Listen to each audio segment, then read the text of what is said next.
అమ్మా తల్లి మాట గారు, మీరు ఇద్దరికే సహాయం చేస్తా అన్నారు. ఏది ఇంత రచ్చ అయిన తర్వాత ఇదే మీరు హుందాతనంగా మీరు మనం సమాజం లేక వచ్చినప్పుడు, పబ్లిక్ లేక వచ్చినప్పుడు మనం హుందాతనాన్ని అనేటువంటి కాపాడుకోవాలి, పెద్దరికాన్ని కాపాడుకోవాలి.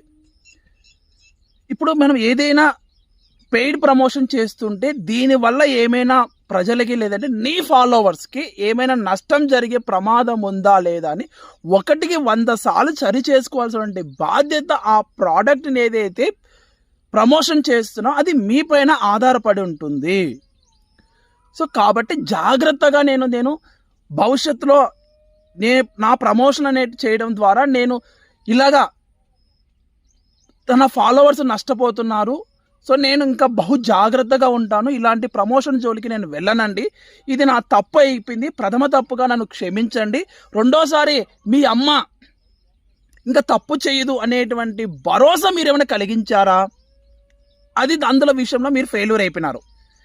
నెక్స్ట్ ఇంకొకటి, మీరు ఆ ఇద్దరికి మహిళలకి సపోర్ట్ చేస్తుంటారు. ఇంకా చాలామంది బయటికి రాక, అయ్యో మేము బయట పెడితే మళ్ళీ మా కుటుంబాలు కూడా ఎక్కడ దెబ్బతింటాయో అనేటువంటి లోపల మదన పడుతున్నటువంటి స్త్రీమూర్తులు ఎంతోమంది ఉన్నారు.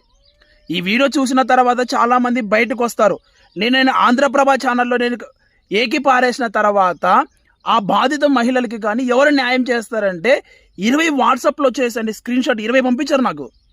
నిన్న సాయంత్రం పంపించారు. అమ్మా సత్యభామ గారు మాకు న్యాయం చేయండి, అమ్మా సత్యభామ గారు మాకు న్యాయం చేయండి, అమ్మా సత్యభామ గారు మేము ఇలా నష్టపోయాం, వర్క్ ఫ్రమ్ హోమ్ స్కామ్లో మేము నష్టపోయాం, అమ్మా మీ తల్లి మాకు సహాయం చేయ తల్లి, నేను కూడా ఆడబిడ్డను అనేటువంటిది పెడుతున్నారు. ఏంటి పరిస్థితి? వీళ్ళందరికీ ఎవరు న్యాయం చేస్తారు? కేవలం ఎక్కడ జరిగింది ఇది? ప్రమోషన్ వల్ల. దీనికి మూల కారణం ఎవరు? పెయిడ్ ప్రమోషన్ చేయడం ద్వారా. సో వీటిని సరి చేసుకుంటే అయిపోతుంది కదా. ఇక్కడ కూడా వ్యాపారమేనా?